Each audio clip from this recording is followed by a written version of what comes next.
The Live the Dream Media Network is proud to host an Arizona legend.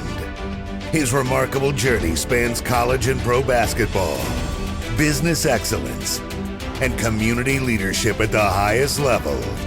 Get ready for insightful conversations, expert analysis, and a unique perspective that only one man can deliver. This is the Bob Elliott Show, exclusively on the Live the Dream Media Network.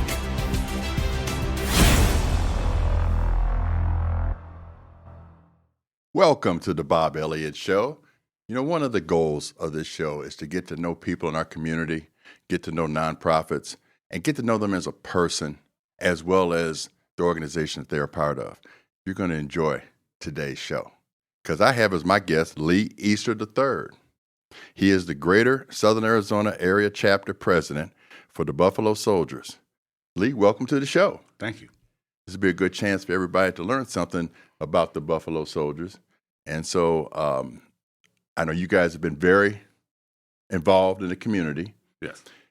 First thing that comes to my mind when I think about the Buffalo Soldiers, besides the history, et cetera, is I always see you guys in the annual parade. Yes.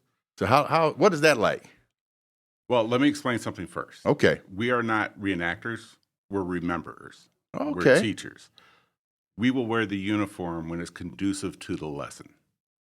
So wearing the uniform and being in the parade, that's one way of teaching because it's a quick visual. Yes. And it gets people interested in the conversation. Mm-hmm. We'll wear the uniform when we do something like Presidio Days, Fort Lowell Days. We go down to Nogales for their annual remembrance. Mm-hmm. And then we wear the uniform. But a lot of times we will just have conversations, talks when we're invited. However, we will wear the uniform when we go into schools because it seems to keep the children's interest. I understand. Yeah. So the parade is, it's interesting. Mm-hmm. I mean, we're not all horseback riders. Okay. So I was wondering. It's a training that, we'll ride a few times a year just so we're used to it, but it's not something we do. But it also gives you a weird feeling being in a formation in uniform. Yes. In Arizona. Well, you talk about the uniform, and we have a beautiful display at the African American Museum of Southern Arizona on campus at the University of Arizona. And one of the topics that is always talked about is the uniform because what started out as a very heavy wool type material, but then when the Buffalo Soldiers got sent out to Arizona, guys were like, wait a minute now, that's a lot to have on you with the sun, et cetera, and the hat. Right. So by the time they came out to Arizona, they got a cotton shirt. So you'll see the cotton shirt with the suspenders. That's a lot cooler.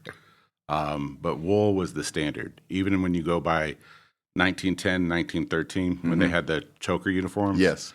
Everybody else had a gray wool uniform. Down here was a cotton or linen khaki. Mm-hmm, yeah. Mm-hmm. So even that small 2 hours in the parade, even with the cotton shirt, it's hot. It's still hot. It's hard to imagine sitting in 110-degree weather day in, day out. Yes. In that uniform. Yeah, I know I've heard my wife do the tour around the museum, which we have a number of displays, but one is definitely the Buffalo Soldiers one. And one of the questions that gets a lot of people's attention is why did these enslaved men decide to join up with the Buffalo Soldiers? That's a question we get all the time. Mm-hmm. So Dunbar School, we're partnering with Dunbar School, and that made me research Dunbar. Mm-hmm. He's got two poems, Why We Wear the Mask and Sympathy. If people were to read those, they would understand. It was a job that you can do where you felt like a person, as opposed to being a sharecropper, as opposed to being a laborer for somebody else. You were out there, you could go up in ranks, you could be a sergeant major and a black man, right? And that would mean something. So, and to the other point where I said with the poem Sympathy, there's always the hope. There's that hope that if you do enough, you'll be recognized enough, Right. and you could change things from the inside. Now, it's taken a long time, Right. but gradually things change.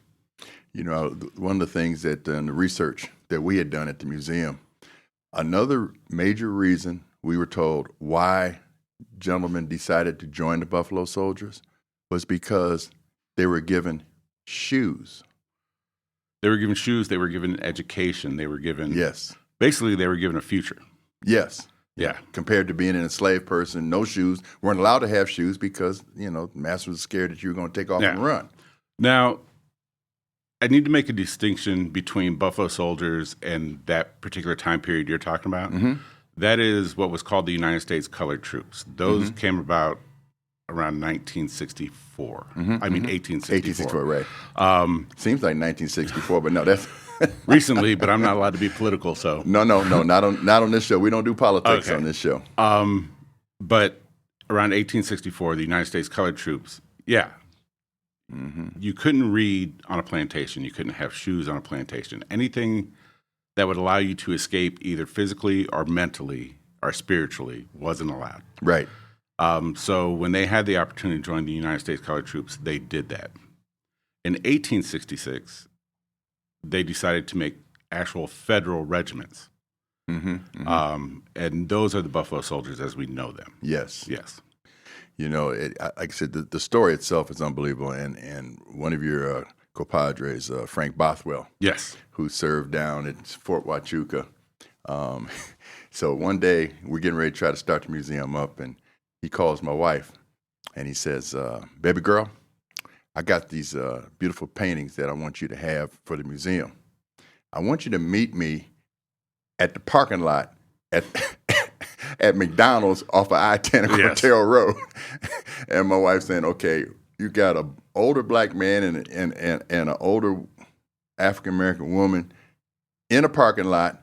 Pop your trunk up. Okay, what's going on here?" Yeah. But it's beautiful what he gave us to put in the museum. Sergeant Major Bothwell has a lot of interesting collections. Huge. He was the I don't know if your wife told you last year, Carlos and I had to go out there and put boots on because Sergeant Major Bothwell decided he was not in the correct uniform. Yes. So, yes. yeah. Oh yeah. No. It's a beautiful story. Also, some of the responsibilities that the Buffalo Soldiers had back in the day. The first park rangers. First park rangers. The interesting thing is the Buffalo Soldiers or anybody at that time period are romanticized into just this small block of time that people like to refer to as the Indian Wars. That's probably 10% of what the Buffalo Soldiers did. The entire infrastructure of westward inspection was on the backs of the Buffalo Soldiers. Yes. They made roads. They were law enforcement in the territories because there was no other federal law enforcement. They were carriers. They were communications. They traveled with the payroll. They protected the payroll. Yes. And to your point, when that transition in peacetime happened, they became the park rangers. Yes. And they protected the parks from poachers and all different, and even fugitives hiding out in the woods. They were responsible for all of that. So I want to rewind the DVD back to when Lee was a little guy. Did anything happen back then? Because you obviously like history. Was there something that turned the light on for you to say, I want to know more about history? I'm not sure I could answer that in the way you expect. I mean, I went to Department of Defense schools. My father was a first sergeant. So we were, and a lot of those teachers are ex-military. Okay. And a lot of the Army is African-American. So we had African-American ex-military teachers who could kind of speak to the curriculum in a different way than most people. So I found out about the Buffalo Soldiers early on. Okay. And I'm surprised every year about people that don't know anything about them. Yes. And not just people in general, but our people. I've got a neighbor from California, from Compton. Until him and I started talking, he had no idea. Right. And, he went to predominantly black schools and still was never taught. Yes. History is a thing that most people I've learned, in at least the African American culture, are interested in, because we have a narrative history. Yes, We may not learn things in books, but there's always somebody in the neighborhood, if not the family, that tells stories. That's right. And stories are history. So that's where I became interested in it. Okay. So what do the Buffalo Soldiers mean to you as a black man in America? It's a connection. I mean, Buffalo Soldier history isn't just military history, and it's not just black history. Buffalo Soldier history is American history, and it's a large part of American history. And it's a part of American history that's not taught. And I don't know if that's intentionally to minimalize. But so when I was younger, it gives you a connection. It gives you a worth. I think it's important now to me that we continue to pass that story so younger people feel that same worth, that same sense of connection to not just the culture, but to the country as a whole. So I hear that a combination of your values and your drive puts you in a situation where you are trying to let people know about history and the Buffalo Soldiers. Well, if we don't tell our story, nobody's going to tell our story. So growing up, you said that your dad was in the military. Yes. What was life like in your household when you were growing up? I would say the same pitfalls and glories that most families have. You have your ups and downs. We moved every 3 years, and I think that gives military? Yes. That gives you a easier sense of adaptation and understanding when you move that often, because you're constantly connected to different environments and different social circles, and it allows you to adapt. But it's hard to say what my childhood was like because I don't have another one to compare it to. I didn't have that static environment to compare it to. So what I know is just that constant sense of pride, but also in a funny kind of way. You got to be really careful what you do as a kid in the military, at least back then. So you felt like the microscope was on you? Well, if you did something so egregious, it would end up on your parents' evaluation. Oh, okay. Yeah. Okay. So you were always, your parents were judged by how you acted. You were judged on how you kind of fit in. And there's the rules of the base, the rules of the country you're in, and just the general laws that you have to follow. So it's more confined, but also more freeing. And I don't really know how to explain that. So it sounds like when you move around that much, one of the skills that you had to develop was how to adapt to the different environments, as you said, but also how to talk and get more friends that you didn't know. Because you also had to learn how to understand people. You know, when you grow up in the same spot, you grow a social bubble. It's kind of like an information bubble that's all you know. So when you come into that bubble, you have to understand why people think the way they think and what they're thinking. And that absolutely helps you change their mind sometimes once you understand them. So, yeah, it's just a different adaptation and a social skill. Okay, so growing up, was there a person that in your life that made you that was really influential to you? You know, oddly enough, my older brother. Okay. He's only 17 months older than me, but he always knew what he wanted to do. I remember we were in middle school, in Lewisburg Middle School, and they asked him what he wanted to do. And, you know, in middle school, I wanted to be a soldier. I wanted to be a firefighter. I wanted middle school stuff. Right. My brother said he wanted to go to West Point, and he wanted to teach math. Okay. My brother graduated from West Point. All right. My brother taught math at West Point. Okay. And he teaches math up in Mesa now. Okay. So,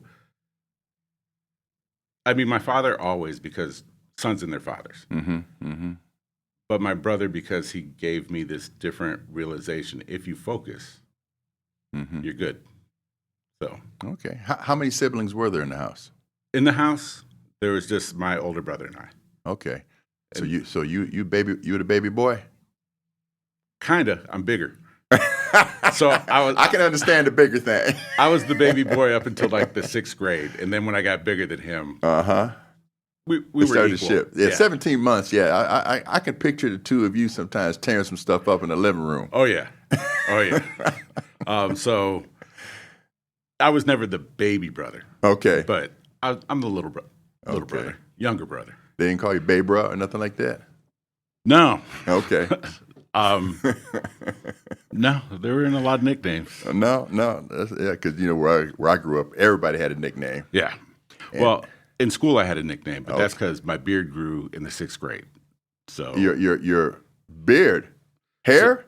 So no. They called me Wolf, and when you see me around, normally I'm in tennis shoes and that hat. Right.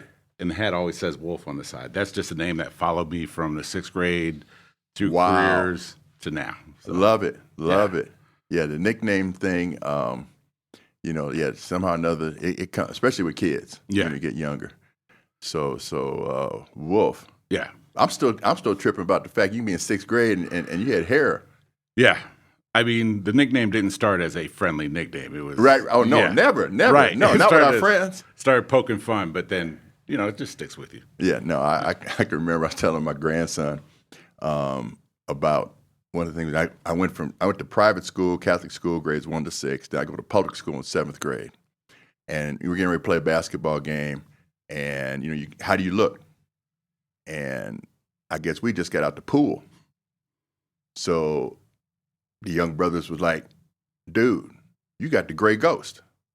And I'm yeah. And I'm like, "What? I got the who? You got the gray ghost, man. You got to put some lotion on that body, okay?"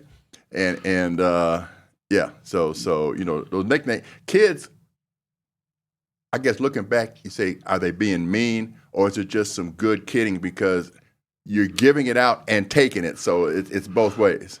Right, but that doesn't change, does it? I guarantee you have friends right now. No doubt. That is the same kind of abuse. Oh, no but question. in a friendly way. Yep, exactly. Yeah. No, you gotta love it. You gotta love it.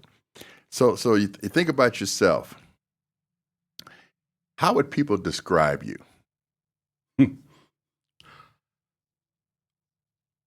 I am both severe and compassionate and fair. Okay.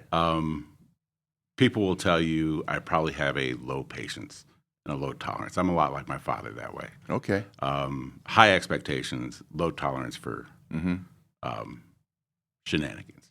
Okay. But I think most people, or at least I hope most people, would tell you that I am fair, I'm thoughtful, and I'm compassionate. But you could speak for how you envision yourself. Right. How that projects outward, I hope I project out well. Exactly. Exactly. So does any of that transfer into your love for the Buffalo Soldiers? I think it does well with the organization skills. Being able to manage things and get things done and keep us on track and focused. I think it also helps with, currently we're trying to reach out to other organizations that we may have lost touch with for different reasons, much like the museum and Dunbar and other organizations, to bring them back in to communication so that we can work better with the community. And I think because of how I am, both being on task and understanding, I think that is helping bring us all together. No, communities, especially like here, the African American community it's like, to me, it's a lot like Tucson itself. Tucson is very spread out. Yes. And there's these little silos, these little groups of people in different organizations. And the black community is the same way. You have the different organizations that people may be a part of, but it's all spread out. You might have some continuity between some of them, but getting people to collaborate and work together. I know that we love having our relationship with the Buffalo Soldiers at the museum. And so we just had the Black Educators coming to the museum. Retired black military coming to the museum. I think some of the problem is everybody has the same idea. Let me put it to you this way: when I started with the Buffalo Soldiers, it was all the old school 70-year-old, and having a Be bunch. careful with the 70 thing. I'm just messing with you. I just turned 70. You will completely understand when I say this. And they were all leaders in their own field. Right. So you have old black men together will say the same thing, but they argue over who's saying it right. And I think the organizations in Tucson are the same way. We're all saying the same thing. We all have the same goal. Right. But somebody wants to be right. Right. And I think once our organization stepped back from having to be right, we allow for more of that conversation. And when you step back from having to be right, the person you're talking to steps back from having to be right. And then we find the middle ground to move forward. And my major thing, especially with my chapter, is how do we find a path forward? We could keep talking about what went wrong 12 years ago. Exactly. How do we figure out the path forward? Yes. And that's the same with even what we're trying to teach, the history. We need to find a path forward with the history because they're taking it out of the books. We used to go to the schools, but with the climate what it is now and people being afraid of whether an invitation is DEI or not, we're not in the schools. We're not having those conversations. Right. So how do we readdress that and find a path forward with the history? So, no, that's a powerful statement, Lee. It's, I've sometimes a little scary to try to use a military analogy here, but sometimes you have to be a soldier. Sometimes you have to be an officer. Yeah. And if you get too many people trying to be an officer, it's not going to work. Right. In sports, there's only one head coach. Everybody else is a player. Now, who's the head coach? Who's the officer? And who are the players, which would be the soldiers? Well, in organizations like this, to use another military analogy, you assign details. Special assignments, those are your details. And whoever's in charge of that particular detail may not be in charge of the whole mission. Right. But they're in charge of the people for that function. Okay. And that's how our organizations need to be. This is this thing. So like take Juneteenth. Right. That's definitely Sparks. That's his detail. Larry Sparks. We'll figure it out. Right. There are some things that are Beverly. She's in charge of that detail. But when we do that, we have to realize it doesn't matter what rank we are over here. We are in this detail right now, and we will follow this path. Right. And that's one of the things I think it's hard for Tucson to wrap their head around. So no, that's very, very insightful. It collaboration does require people to not have to feel that they have to be the leader, the head person, but be a part of the team that's going toward that common goal in the end. Yes. Yeah. No doubt about it.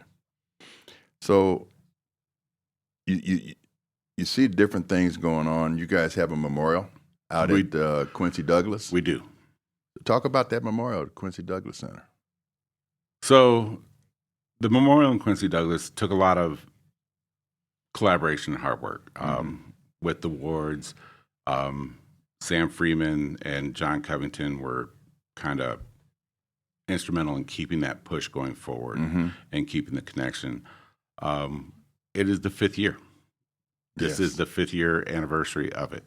I know that John is working with a few of the people in the chapter. He's got a committee that we're trying to get, I think, and I'm not going to speak too much to it because I'm not in that committee, but they're coming out with a digital kind of happy birthday thing. They're getting comments, and I do believe that they're working with the museum on getting that forward. So yes, no, definitely.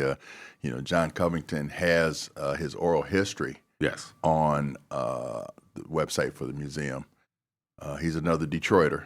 So we have that connection. You talk to John, he's going to bring up some Motown. But that's just what we do when you come from that area. So now, as things get moving, like you said, everything's not a smooth trail. It's not a smooth path. So what do you do when you think things are getting hard? What keeps you grounded? as far as the chapter goes, the people in the chapter. I mean, we get frustrated with one another sometimes, like a family. I was going to say it's a family. Yeah. But there are also people that have an amazing history just on their own. And being able to talk to them and get their feedback and their experiences, you know. And I'm going to be honest, when it becomes too frustrating, I call my dad. Okay. I'll just like run it by my dad. So, well, you have that option. Yes. And that's a good thing. No, it you know, like you said, a lot of people, even like the guy from Compton, people do not know that story. The story needs to be told. The story needs to be memorialized. It needs to be somehow the people can get to that story. And the story needs to be more than the Hollywood stories. It needs to be more than, you know, the guns and the horses. It needs to be The real deal. Yes. And that's one thing that still hasn't been out there. You know, they'll tell you about, you know, the blue uniform, what I call the 1866 uniform, because that's the uniform in all the Hollywood stories. But in Arizona, it was a different uniform by the time they came out here. Right. When they were with Pershing at the border, that's a more interesting story, if you ask me, about all the things that happened there. Yes, So yes. we just need to tell the whole story and the correct story. What do you think are some of the stories that are not out there? Well, I mean, most people in Arizona don't know that the roads that they're on were cut by Buffalo soldiers. Okay. Most don't know that the telegraph lines were laid by Buffalo soldiers. Okay. The infrastructure and how the Buffalo soldiers really built the infrastructure to westward expansion, not just Arizona, all the way up to Puyallup, Washington. They were there. You know, they surveyed the volcanoes in Hawaii. There's a lot of stories that people are unaware of. Yes. Yeah. You know, Camp Naco, Yes. which is huge. My wife and I one day just drove down there. Nothing formal. And this guy rides up on a motorcycle, and he had some nickname, Woo Boo or whatever it was, right? Well, he's the guy that had the keys to get into the site. And this is before they started working on the site. Yeah. And he said, "You guys want to have a quick tour?" And my wife and I were like, "Definitely." Once you got inside the fence, you could literally feel the history. You could feel almost like the you could hear the voices, and you could feel the bodies, and you knew you were on sacred ground. Yeah. And they've done a lot of work out there. Yes. It's going to be opening to the public pretty soon. Yes, yep. They're definitely doing that. And when you walk in now, because it is built up, you could picture what day-to-day was like. Right. Yeah. Yes. No doubt. Like, you know, the hospital and the quarters they lived in, and the officer quarters, which even though things weren't like they were in the real deal, you could tell that building there was an upgrade to the building where the regular soldiers were. Yes. But that's because they were officers, and they're supposed to have that. Yes. So, I mean, and that's another thing to speak to. I mean, why black soldiers became black soldiers. If you go to a white base and look at the enlisted quarters, they're no different than the enlisted quarters on the black bases. Okay. So, man, I'll tell you. So, obviously, we could go on and on and on. I mean, there's so many stories that need to be told about the Buffalo Soldiers. But now I'm going to turn it back to you to wrap up the interview. What does success mean to you personally in this chapter in your life? in the chapter, I think success means to find a way to get the story out to as many people as possible. Not just black, white, Hispanic, whoever, to get the story out in an understanding. If we could really get Tucson rallied behind the history of Arizona in that way, I think that's success. Success in personal life, I mean, it's different to everybody, right? That's right. And for me, the one thing people will tell you, I'm family oriented. Okay. You know, it's my kids and my grandkids, and if they're doing well, I'm doing well. Right. And that's, to me, that's success. Is my success, oddly enough, is built on how well my kids and my grandkids succeed in their lives. 'Cause that means I did my job. Yeah. So I get it. We rewind to about 20, 25 minutes ago, and you were talking about how being the son of a military man, how what you did yes, related to how sometimes they treated your dad. yes, So I hear the same story, that how you feel success is based on how your kids are doing yeah. and representing the And- fam.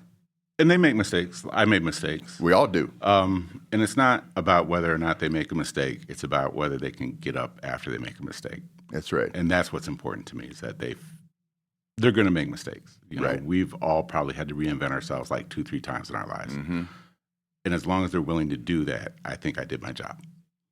And that is a great way to end the interview. That's a perfect statement. Hopefully that the people watching the show have a better feel for Lee Easter III, as well as the Buffalo Soldiers. And if somebody wants to get more information on the Buffalo Soldiers, how would they do that?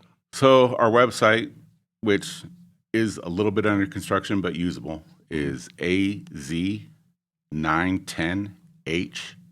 az910hcav.org. So Okay. it's Arizona 9th and 10th Horse Cavalry.org. Yes. Good. And of course, if somebody wants a smaller version of what's going on with the Buffalo Soldiers, just come down to the African American Museum of Southern Arizona. We have a whole segment there.